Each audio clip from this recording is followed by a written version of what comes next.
that Africa is a continent that is at the moment really focusing on herself. I want to say that I've been impressed by the thinking within the African Union, where the African leaders are trying to understand that they are in charge of this continent, that they are in charge to protect their people from exploitation, wherever that exploitation comes from. Because there is absolutely no reason why Africans should be so poor. Because Africa is not a poor continent. That's why so many people come to Africa to compete for her resources. What the African leadership needs to do is to ensure that she can do business, that they can do business with anybody on this planet.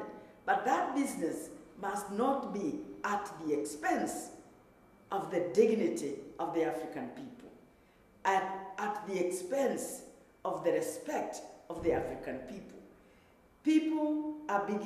Leaders in Africa are beginning to understand that their people look up to them.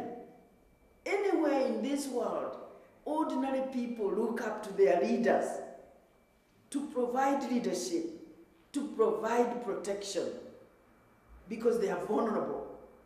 And the leaders are supposed to know who is the friend and who is coming to make the livelihoods of their people even worse. So rather than say, should we fear China? Should we fear the West?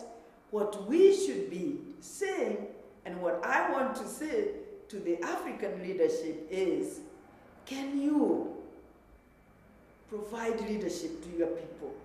Provide protection to your people, and allow for the resources on this wonderful continent be used for the benefit of the African people, so that you can alleviate poverty and raise the standard of the living and give the African the opportunity to be respected and to be proud of her roots and her area. Africans should not be running away from Africa to go and look for better places outside Africa, while other people come to Africa to take her resources. We have such a beautiful continent. We need to manage it better, and this is the challenge of her leadership.